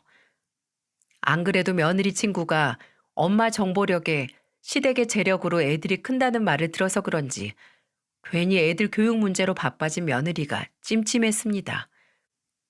나중에는 저한테 애들 키울 돈 내놓으라고 하는 거 아닐까 싶을 정도로 그때 며느리는 애들 교육 문제로 발품 팔러 다닌다면서 바빴어요. 그런데 급하게 손자와 손녀를 맡기고 갔던 날 밤 11시가 되도록 며느리가 안 오는 겁니다. 그래서 저는 아들한테 전화해서 며느리가 안 온다면서 전화를 했어요. 아들 사진관이 연초가 되면 바빠서 11시가 되면 문을 닫았는데 그때 제 전화를 받고 제 가게로 달려왔죠. 저는 놀란 얼굴로 들어온 아들을 보면서 말했어요. 대체 무슨 모임을 갖길래 애들은 여기 맡겨놓고 밤이 넘도록 오질 않어? 엄마, 미안해요. 내 전화도 안 받아서 대체 뭐 하고 있나 모르겠어요. 모임 소개시켜준 친구랑 간 거 같은데 통 전화를 안 받아요. 그 친구는 뭐 하는 애야? 걔랑 붙어 다니고부터는 네 마누라 좀 변했어. 너 알고는 있어? 뭘 또 그렇게까지 싫어하세요. 여고 동창 만나서 오랜만에 신나서 그러겠죠. 그리고 큰아들 유치원 좋은 곳으로 옮긴다고 알아보는 것 같은데 제가 그걸 어떻게 말려요? 잘 다니던 유치원을 괜히 왜 옮겨? 아유, 속 터져. 안 그러던 애가 갑자기 변하니까 그렇지. 너도 안일하게 생각하지 말고 잘 알아봐. 오랜 동창이 갑자기 친한 척하면 보험 팔거나 보증 부탁하거나 그런 거겠지 뭐. 재산 다 말아먹기 전에 얼른 알아봐. 그럴 사람 아니에요. 걱정 마세요. 애들은 제가 데려갈 테니까 엄마도 얼른 가서 쉬세요. 원래 얌전한 고양이가 부뚜막에 올라가 있는 거야. 내 말 새겨들어. 아들은 제 말에 그럴 사람 아니라면서 며느리 편을 들었어요. 하지만 저는 아무래도 찜찜하고 이상했습니다. 세상에 애들 교육 때문에 바쁘다던 며느리가 애들은 뒷전인 거예요. 저한테 애들 맡겨놓은 것도 깜빡했는지 그날 거의 새벽이 되어서야 저한테 전화가 왔더라고요. 너무 황당해서 저는 자다 말고 전화를 받아서 이렇게 말했어요. 너는 정신이 어디 가 있는 거야? 애들 교육 챙긴다면서 새벽이 돼서야 애들을 찾아? 어머님, 정말 죄송해요. 애들 아빠가 애들 데려갔어요? 그럼 이 시간까지 내가 애들 보겠어? 너 요즘 정신이 대체 어디 팔려 있는 거야? 당장 크는 애들도 어쩌지 못하면서 무슨 교육이야? 오늘은 제가 너무 바빴어요. 처음이라 그런지 배울 게 많네요. 네가 애들 미래 생각해서 그러는 거 알아. 다 이해해. 근데 당장 애들 키우는 걸 잘해야 미래가 있는 거지. 지금 잘해야 나중에도 잘 크는 거야. 죄송해요, 어머님. 며느리는 처음이라 배울 게 많았다면서 저한테 미처 신경 못 썼다면서 사과를 했어요. 그런데 왠지 며느리 대답이 이상했습니다. 애들 교육 때문에 가는 모임이라는데 뭘 배울 게 있나 싶었어요.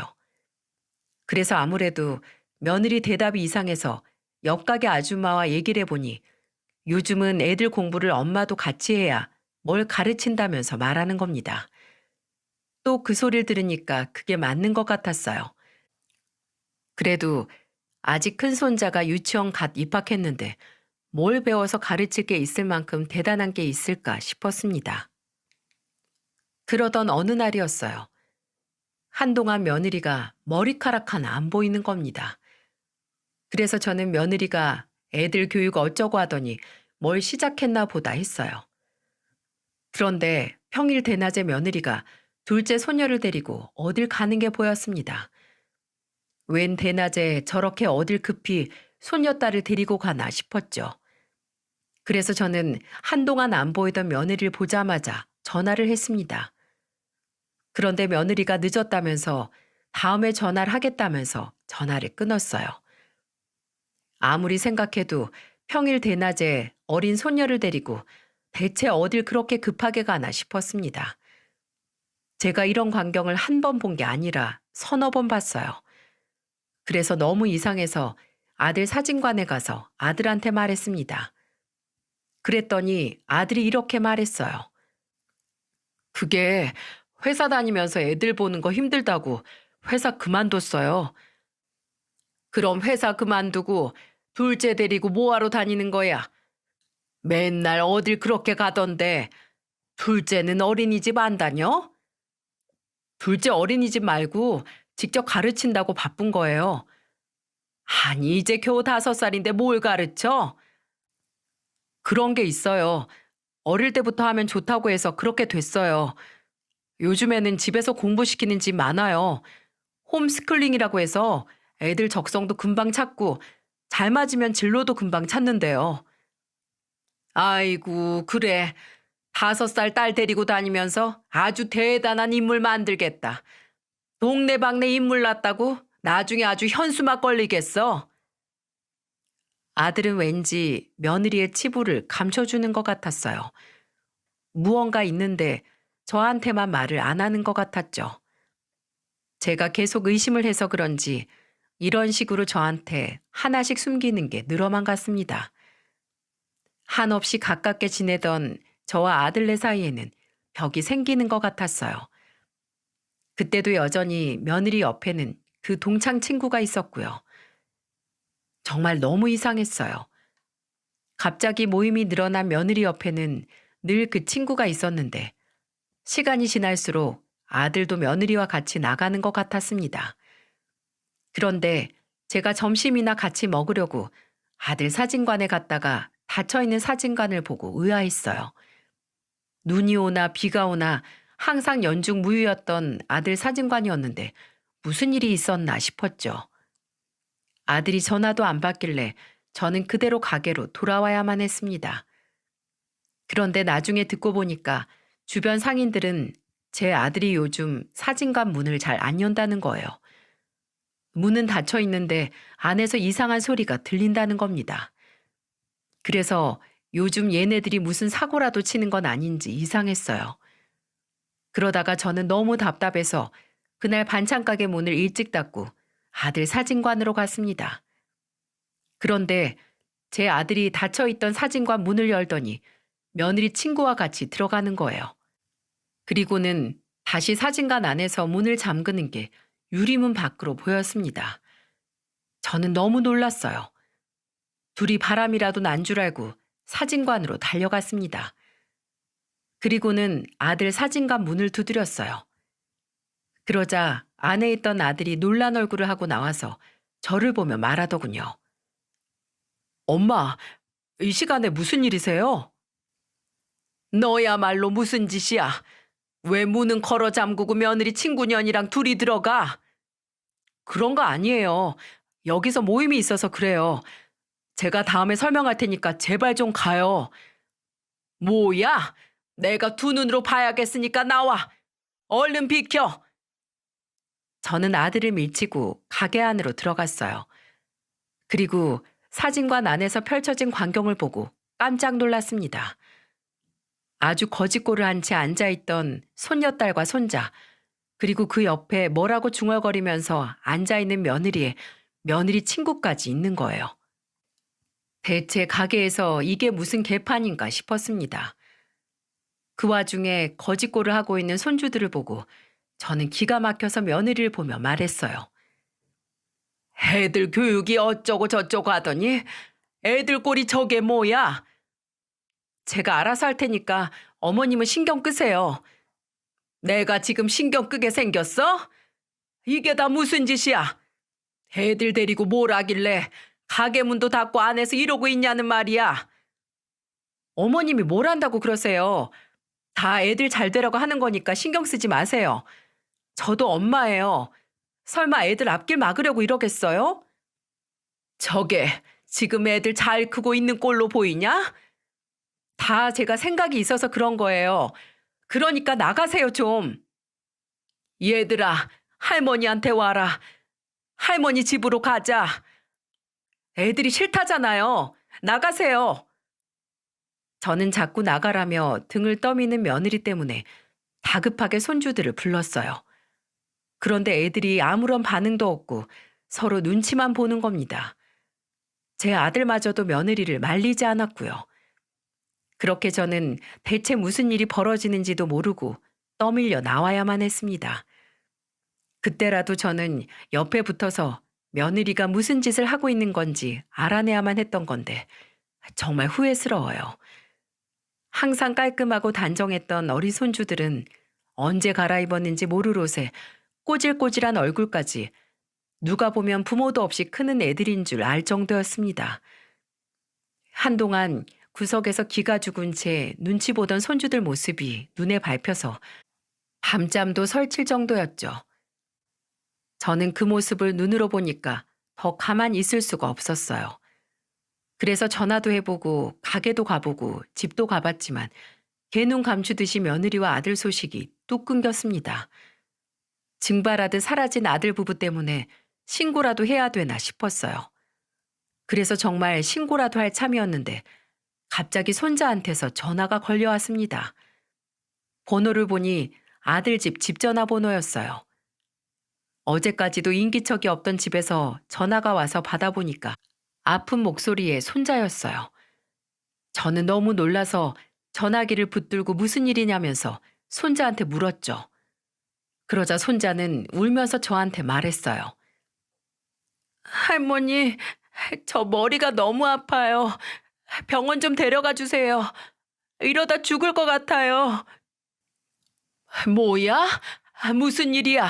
엄마는 어딨어? 엄마 나갔어요. 할머니, 엄마 오기 전에 와야 갈 수 있어요. 엄마한테 들키면 병원 못 가요. 제발요. 저 좀 살려주세요. 그게 무슨 말이야? 대체 무슨 일이길래 그래? 일단 할머니가 갈 테니까 준비하고 있어. 알았지? 네, 할머니 꼭 오셔야 돼요. 꼭 와주세요. 손자는 저한테 꼭 와야 한다면서 우는 목소리로 말하길래 가게 문을 닫아버리고 아들 집으로 갔습니다. 한동안 찾아가도 열리지 않던 문이 안에서 손자가 열어주자 열렸습니다. 집 안으로 들어가자 저는 깜짝 놀랐어요. 집은 완전 돼지우리였고 거기에는 손자가 펄펄 끓는 열을 내면서 있었죠. 손녀딸은 언제부터 있던 건지 모를 배달 음식을 손으로 먹고 있었고요. 저는 경악할 상황에 정말 까무러치게 놀랐죠. 일단 열이 높은 손자를 데리고 병원을 가는 게 먼저였어요. 그래서 저는 아들한테 전화를 걸었는데 오랜만에 전화를 받은 아들은 제가 손자를 데리고 병원에 간다니까 버럭 화를 내며 말했습니다. 병원을 왜 가요? 그리고 주인도 없는 집에 왜 막 들어가세요? 설마 애들이 열어준 거예요? 그럼 내가 문을 부수기라도 했을까봐? 애들이 얼마나 아프면 나한테 전화를 했겠어. 대체 애들만 두고 어딜 간 거야? 집안 꼴은 저게 뭐고? 제발 저희 집에 신경 좀 꺼요. 애들 꾀병 부리고 있는 거예요. 식은땀을 흘리고 온몸에서 열이 나는데 꾀병이라고? 너 애들 아빠 맞아? 절대 병원 가면 안 되니까 그냥 두세요. 아시겠어요? 나는 아픈 애 두고 절대 못 가니까 병원으로 애들 데리러 오던지 말던지 네 마음대로 해. 무작정 병원에 데려가지 말라는 아들 전화에 화가 나서 저는 택시를 불러서 손주들을 데리고 병원으로 갔어요. 큰 손자는 독감이었고 의사도 못 알아볼 만큼 열이 높았습니다. 대체 자식이 이 지경인데 왜 병원에 가지 말라고 하는지 이해를 못했어요. 의사도 손자 상태를 보면서 조금 더 늦었으면 기절했을 수도 있다고, 열이 너무 높으니까 며칠 입원해서 지켜보자고 말을 할 정도였죠. 몇 년 전만 해도 이런 적이 없었는데 대체 무슨 일인가 싶었어요. 그런데 뒤늦게 온 아들과 며느리를 보는데 뒤이어 며느리 친구가 같이 오는 겁니다. 저는 너무 화가 났어요.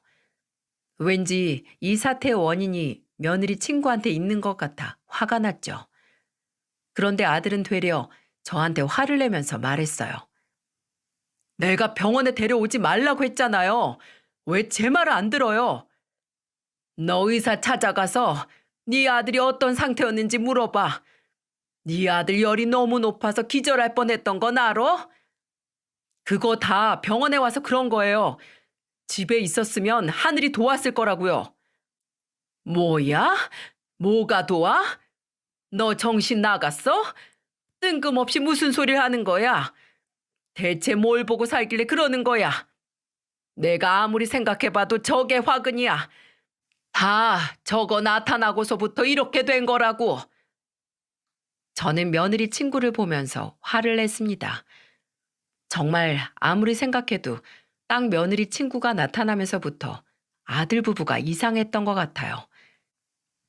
제가 며느리 친구를 보면서 화를 내니까 저를 흘겨보면서 짓던 며느리 친구 표정이 아직도 생생합니다. 너무 화가 나서 저도 모르게 손이 올라갔는데 며느리가 저를 막아서면서 화를 내며 말했어요. 어머님, 교양 없이 왜 이러세요? 뭘 모르면 가만히 좀 계세요. 내가 뭘 모른다는 거야. 내가 이런 말 안 하려고 했는데 너 아주 친구랑 붙어먹고부터 완전히 변했어. 알기나 해? 세상에 지 아들 몸이 열로 펄펄 끓고 있는데 병원에 왜 데려왔냐는 말이 나와 지금. 제 아들이에요. 제가 알아서 하겠다는데 왜 어머님이 참견이세요? 이거 집에 무단 침입해서 납치한 거랑 뭐가 달라요? 뭐? 무단 침입에 납치? 너 아주 제대로 돌았구나. 그럼 너는 아픈 애 방치해놓고 딸은 밥도 안 줬잖아. 아픈 애 다시 데려가면 나도 정말 가만히 안 있을 거다. 다 신고할 거야. 제가 손자를 데려가려는 며느리와 아들을 보면서 데려가면 가만 안 두겠다고 소리를 쳤어요. 그러면서 제가 신고를 하겠다고 하니까 며느리 친구는 흠칫한 얼굴을 하더니 며느리를 말렸고, 둘이 귓속말을 주고받더니 며느리 친구가 저를 보며 말했습니다. 어르신, 오늘은 이만 넘어가는데 한 번 더 이런 식으로 애들 데려가면 그땐 안 참을 거예요? 네가 안 참을 거면 어쩔 건데. 너야말로 내 손자 데리고 뭐 하는 거야? 지금 손자한테 정신 팔려서 발 동동 구를 때가 아니에요. 친아들이나 걱정해요. 돈도 한 푼 없고 능력도 없어서 인생 망하게 생겼어요. 내 아들이 왜 망해? 너야말로 이런 식으로 내 아들 가족 주변 맴돌지 말고 당장 떨어져. 왜 괜히 식구들 옆에 붙어서 가족들을 망치는 거야? 나만큼 그 가족 신경 쓰는 사람 없어요. 내가 돈 한 푼 없는 집구석 잘 되라고 얼마나 노력하고 있는지 알아요? 며느리 친구는 갑자기 벼랑간 소리를 질렀고 저는 화가 나서 한 대 내려쳤어요. 그런데 기가 막힌 상황이 벌어졌습니다. 제가 며느리 친구를 때리자 며느리와 아들이 그 여자한테 대뜸 사과를 하는 거예요. 그것도 고개를 조아리면서 말입니다. 정말 뭐에 단단히 홀렸구나 싶었죠. 그리고 자기들끼리 뭐라고 쑥덕거리더니 저한테 손자 열이 떨어지면 바로 집으로 데려갈 거라면서 말을 했어요. 그러더니 며느리는 그 친구와 사라지고 아들만 병원에 남는 게 아니겠습니까? 기가 막혔습니다. 대체 무슨 엄마가 숨이 넘어갈 정도로 아픈 애를 두고 가는 게 말이 되나요? 그리고 제 옆에 남은 아들은 제 옆에서 계속해서 한숨을 내쉬었고요. 그리고는 다 자기가 무능력한 탓이라면서 한탄을 했어요. 넉넉하진 않아도 부족하지 않게 잘 살던 아들이었는데 대체 뭐가 그렇게 없다고 하는지 이해가 안 갔습니다. 그렇게 한 일주일 정도 병원에 있다가 큰 손자는 퇴원을 했어요. 손녀딸은 기어코 며느리가 데려가서 저는 큰 손자만 챙기기 바빴습니다. 겨우 컨디션을 되찾은 손자는 제 손을 꼭 잡으며 말했어요. 할머니, 가기 싫어요. 그냥 할머니 집으로 가면 안 되는 거예요? 왜? 집에 무슨 일 있어? 이 할미한테 다 말해봐. 다 말 못해요. 그냥 저랑 여동생만 할머니 집으로 가게 해주세요. 아니야. 할머니한텐 다 말해도 괜찮아. 얼른 말해봐. 손자는 무슨 말을 하려다가 머뭇거렸고 손자가 머뭇거리는 사이 아들이 병실로 왔습니다. 아들이 오자 손자는 제 손을 놓더니 입을 다물었어요. 손자는 장난기도 많고 다른 7살 아이들처럼 말도 많았죠. 그런데 어느 순간부터 성격이 변하기 시작했어요. 이상한 게 한두 가지가 아니었죠. 그래서 저는 손자만 집으로 데려가서 물어봐야겠다 생각했습니다. 문제는 아들이 지키고 있으니 손자를 어떻게 데려가야 되나 싶었어요. 일단 저는 손자한테 들은 게 있으니 아들을 붙들고 말했습니다. 네 아들이 우리 집에 가겠다는데 내가 데려가서 밥 좀 먹여서 보내마. 엄마, 그만 좀 해요. 저 애들 뒷바라지하고 가르치느라 등골이 빠지는 것 같아요. 공부하기 싫어서 저러는 거예요. 대체 뭘 가르치고 있길래 돈이 그렇게 드는 거야? 너도 그렇고 며느리도 그렇고 뭐하고 다니는 거야? 나한테 제발 말 좀 해봐. 네 아들도 하기 싫어하는 거 안 보여? 오죽하면 집에 가기 싫다고 하겠어. 이게 다 우리 집안을 위한 거예요. 저도 없는 형편에 노력하고 있는 거라고요. 그리고 공부하고 싶어하는 애들이 어딨어요? 너 사진관을 열다 안 열다 네 마음대로 하니까 있던 손님도 없어지는 거 아니야. 저 가게 내놨어요. 애들 둘 유학 보낼지도 몰라요. 대체 너 왜 그래? 그거 내놓고 뭐 하려고? 뭐 해먹고 살려고 그래? 하늘에 있는 네 아버지가 너 사는 거 보면 눈을 못 감으시겠다. 이미 다 결정됐고 그러니까 엄마도 우리 가족한테 신경 꺼요. 아프다고 계속 병원 오면 애들한테 더 안 좋아요. 제 자식 제가 알아서 할 테니까 그만하세요. 아들은 신경 끄라는 말만 하고는 손자를 데리고 나가버렸습니다. 무슨 조선시대도 아니고 멀쩡한 병원이 있는데 아픈 애를 병원에 데려왔다고 이렇게까지 한탄 들을 일입니까? 저도 정말 어린 손주들만 아니어도 진작에 연 끊었을 텐데 자꾸 할머니 집에 가고 싶다는 애들 말이 마음에 걸렸어요. 그때만 해도 아들이 애들 교육으로 뭘 하려고 저러나 싶었습니다. 그래도 손자가 저렇게까지 싫어하는데 꼭 해야 되는 건가 싶었고요. 정말 그때는 손자가 공부가 싫어서 그런 거라고 생각했어요. 그래서 아들을 따라 집으로 가서 며느리를 설득해봤지만 며느리와 아들은 애들이 유학을 가야 한다면서 고집을 부렸습니다. 아직 유치원 다니는 손자와 어린이집을 다니는 손녀가 유학을 간다고 뭘 배우겠습니까? 그런데도 며느리는 지금 가야 귀도 트이고 입도 열린다면서 꼭 보낼 거라는 의지가 강했어요. 손주들은 죽어도 가기 싫어하는 눈치였지만 제가 할 수 있는 게 없었습니다. 그래서 저는 며느리를 며칠 설득하다 실패해서 결국 마지막 당부를 하듯 말했어요. 애들 외국어 공부도 좋은데 건강 먼저 챙겨. 건강해야 배운 걸 써먹고 살지.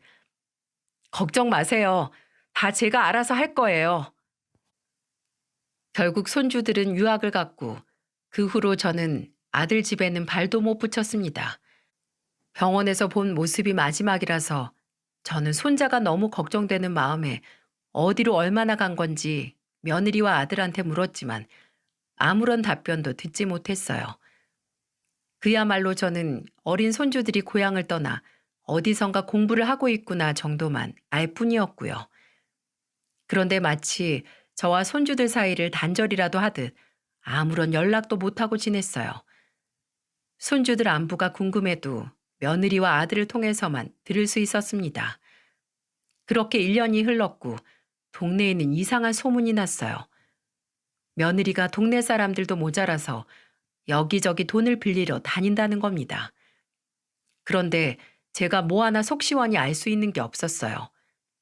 동네 사람들이 점점 수군거리는 말들이 많아졌고 저는 며느리를 불러서 물어도 모르쇠였습니다.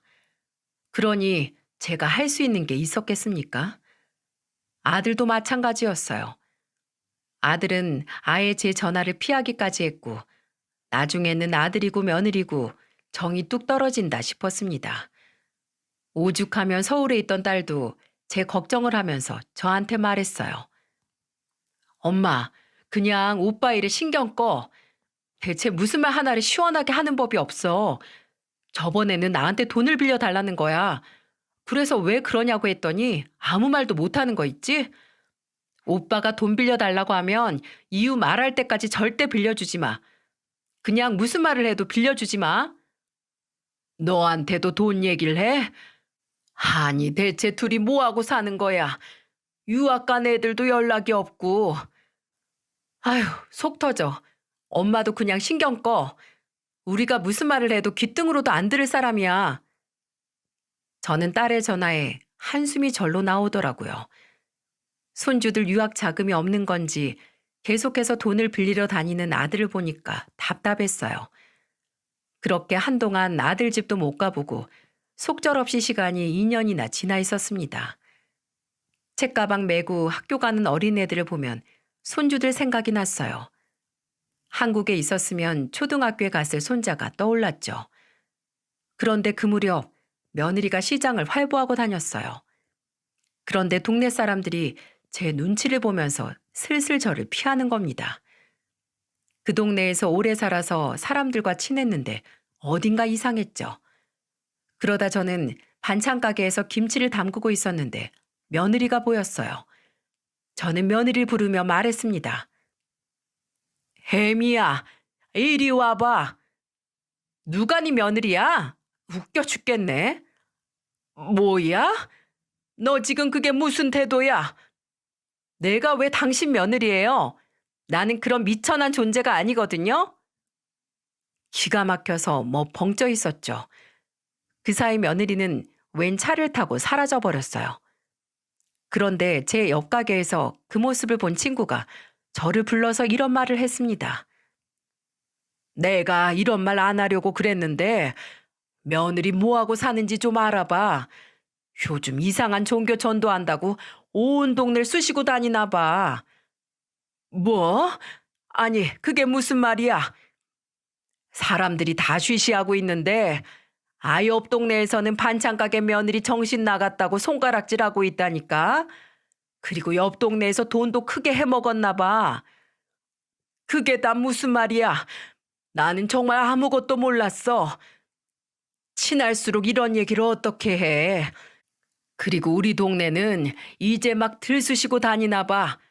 우리 동네도 다 털리기 전에 좀 막아봐. 여기서 더 살려면 저 며느리 단속을 해야지.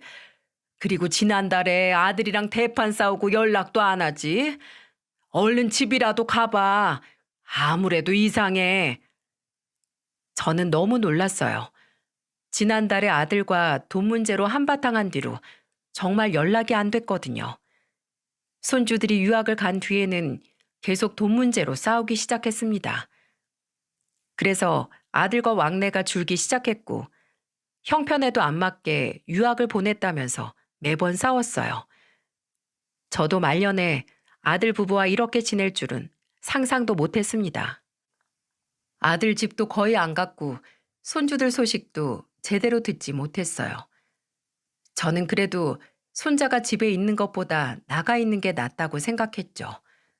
그런데 동네에서 들리는 이상한 소문들 때문에 저는 2년 만에 아들 집을 찾아갔어요. 아들 집으로 가는 내내 그러고 보니 그동안 며느리가 하던 이상한 말들이 떠오르기 시작했죠. 하늘이 돕는다. 미천한 존재랑 섞이면 안 된다. 구원을 받아야 온 가족이 잘 산다 등 이상한 말들이 떠올랐어요. 저는 그제야 불안한 마음이 들기 시작했습니다. 그런데 아들 집에 가서 문을 두드리자 집에서 아들이 기어 나왔습니다. 저는 귀신이라도 본 사람처럼 소리를 질렀어요. 피골이 상접한 사람처럼 아들은 비쩍 말라 있었죠. 너무 놀라서 아들을 붙들고 말했습니다. 꼴이 왜 이래? 이게 무슨 일이야? 저, 물 좀 주세요. 물. 저는 급하게 물을 떠다 아들 입에 먹였어요. 그리고 바닥을 기는 아들을 끌어다 거실에 눕혔습니다. 그리고 급하게 미음을 만들어서 아들 입에 조금씩 떠먹였죠. 그런데 잠시 뒤 며느리가 오는 소리가 들렸고 제가 거실에서 아들을 눕혀놓고 미음을 떠먹이는 걸 보고 며느리가 소리치며 말했어요. 지금 금식 기도 중인 사람한테 뭐 하시는 거예요? 뭐야? 금식 기도? 너 진짜 이상한 거 믿는 거야? 이상한 거라뇨. 다 우리 가족들을 위한 거예요.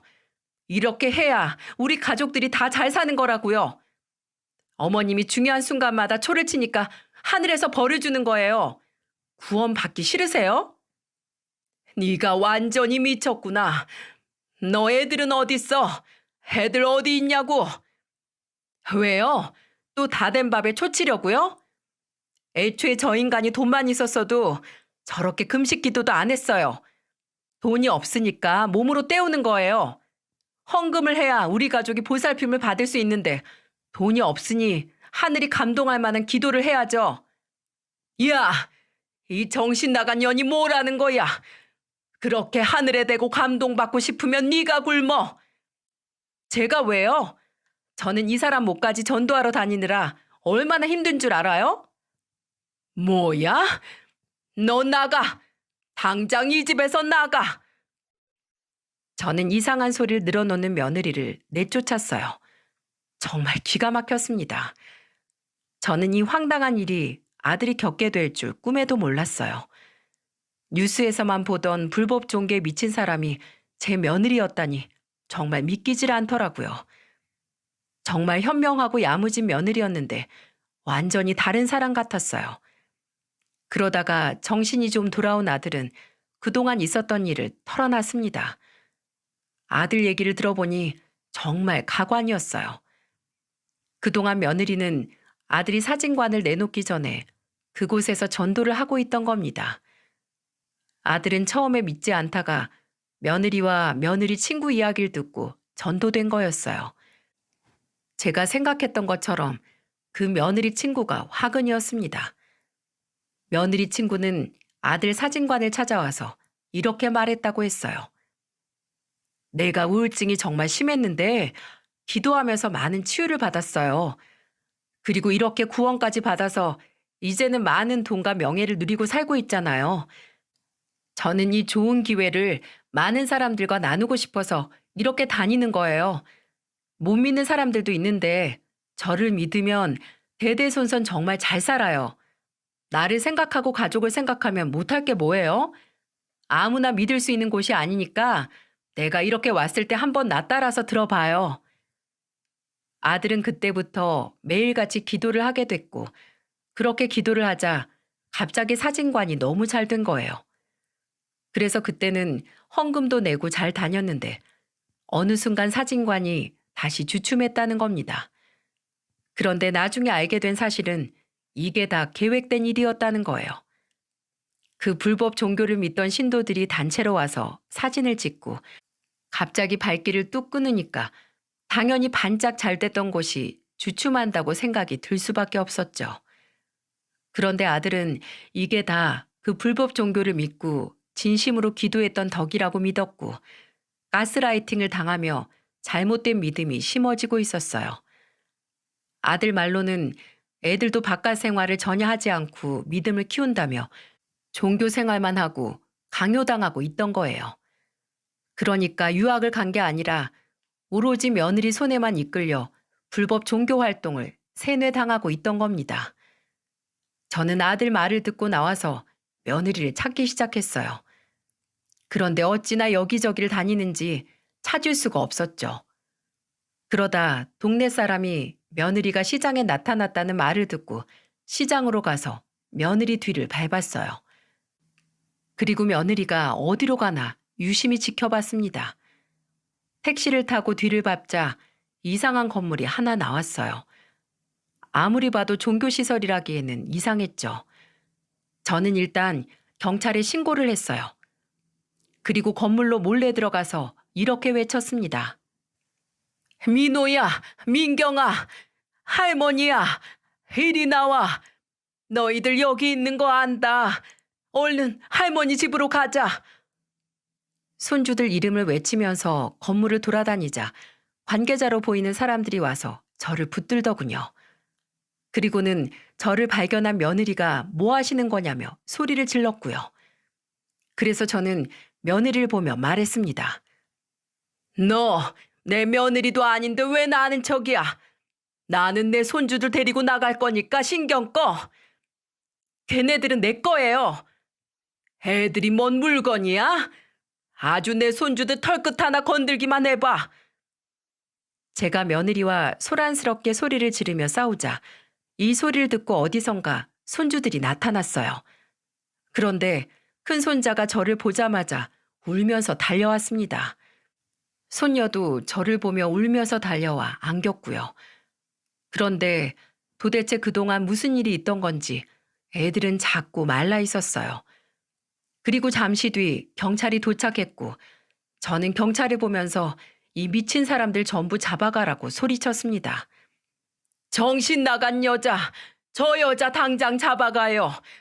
아까는 날 막 여기서 끌어내려고 아주 위협적으로 나한테 왔었다니까요.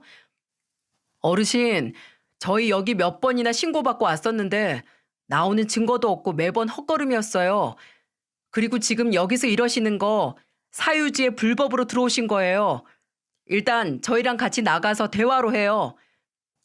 지금 나를 잡아간다는 거요? 이 사람들이 내 손주들 밥도 잘 안 줘서 마른 것 좀 봐요. 제가 손주들을 품에 안고 버티자 다들 제가 손주들을 데리고 나가게 했어요.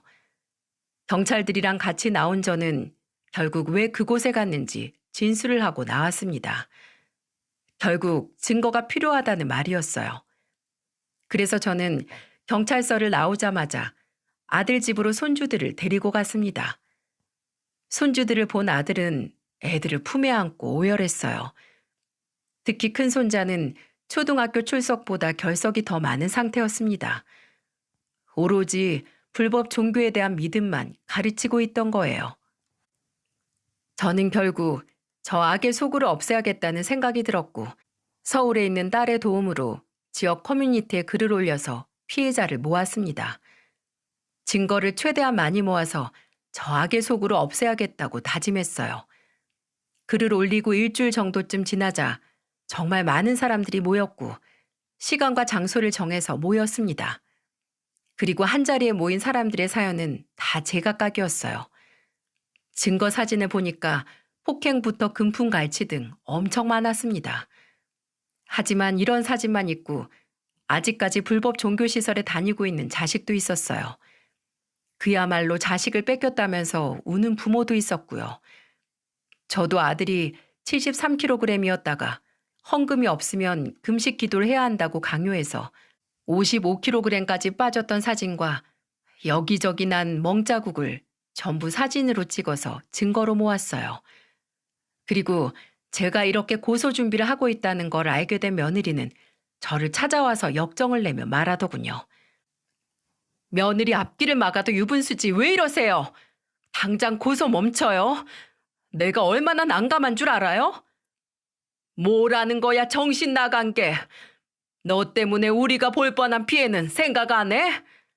미천한 것들이랑 말을 섞으니까 될 일도 안 되고 있지. 아우 답답해.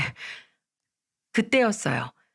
피해자 진술서를 받아온 아들이 반찬 가게에서 화를 내고 있는 며느리를 보자 달려와서 뺨을 쳤습니다. 그리고는 화를 내며 말했어요. 내가 바보같이 당한 거 생각하면 이걸로도 모자라. 진짜 미천한 게 누군데 어딜 와서 행패야?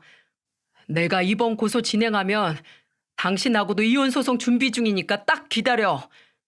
나도 바라던 바야. 당장 이런 집구석 끊어내고 싶다고. 결국 며느리는 한 대 맞고도 정신을 못 차리고 빽 소리를 지르다 갔습니다. 아들은 절대 용서하지 않겠다고 이를 갈았어요. 아들은 피해자 가족들이 모아준 증거 자료까지 모아서 그 불법 종교시설을 고소했습니다. 정말 쉽지 않은 시간이었어요. 그 불법 종교시설 대표를 고소했다는 이유로 신도들한테 협박도 당하고 정말 하루하루 피가 말랐습니다. 꽤나 긴 시간 동안 이혼 소송에다가 폭행 관련 소송까지 진행하는 동안 아들과 손주들은 정신과 치료도 받았어요. 특히 어린 손주들이 충격이 컸을까봐 걱정이 많았죠. 그래도 아들이 아이들을 잘 챙겨서 조금은 안심을 했습니다. 그렇게 힘든 시간이 지났고 목사를 사칭하며 폭행과 거짓말을 일삼던 불법 종교시설 대표는 징역 2년을 선고받았어요. 심하게 폭행을 일삼던 신도들 중에도 징역을 면치 못한 사람이 있었죠. 결국 불법 종교시설은 사기로 결론짓고 풍비박산 해체됐어요. 정말 그야말로 바라던 결과를 확인하는 순간 다른 가족들과 얼싸안고 울었습니다. 그리고 모든 게 사기라고 밝혀지자 피해자 가족들의 자식들, 남편, 아내 등등은 제 발로 집으로 돌아왔어요. 하지만 모든 게 밝혀져도 믿음이 사라지지 않던 사람도 있었습니다. 바로 며느리와 같은 사람들이었죠. 그 무렵 아들도 이혼 소송 끝에 양육권을 가져올 수 있었습니다. 하지만 문제는 사돈 부부가 자식 잘못 낳은 죄로 그 피해를 오롯이 감당해야만 했습니다. 며느리는 이미 망해버린 불법 종교 시설 살려보겠다고 여기저기 전도하고 헌금을 끌어모으려다가 수억 원에 달하는 빚을 지게 됐어요. 그야말로 본인이 믿던 불법 종교시설 대표가 2년 뒤에 나오면 다시 그 종교가 부흥할 거라고 믿은 거죠. 정말 미쳤다 싶었는데 결국 농사짓던 사돈 부부 농기계까지 팔아치우더니 빚을 감당 못하고 교도소에 수감됐다는 소식이 들렸습니다. 돈 빌려준 사람들이 전부 고소했고 결국 징역 1년을 살게 된 거죠. 참 바보 같은 선택에 할 말을 잃었어요. 그때 이후로 피해자 가족들과 트라우마 치료 방안을 서로 교류하면서 지내고 있습니다. 아들과 어린 손주들은 정신과를 다니며 치료를 받고 있습니다. 정말 이때 생각만 하면 심장이 벌렁거려요. 그래도 지금은 아들이 제 반찬 가게 일을 도우며 생활하고 있고 손주들도 평범한 일상 속에 또래들과 잘 지내고 있답니다. 저희 부모님도 교회를 다니셨는데 이런 몇몇 양심 없는 사람들 때문에 종교를 먹칠한다고 생각합니다. 늘 바른 생활을 하시는 부모님을 보면서 교회에 대한 좋은 믿음이 있어요. 이 자리를 빌어 정말 진심으로 종교 활동하는 분들이 피해 입는 일이 없길 바랍니다. 일반 교회에서 병원을 불신하거나 무조건 헌금을 강요하는 일은 없답니다. 이상한 불법 종교만이 잘못된 믿음과 삐뚤어진 가치관을 주입하고 있습니다.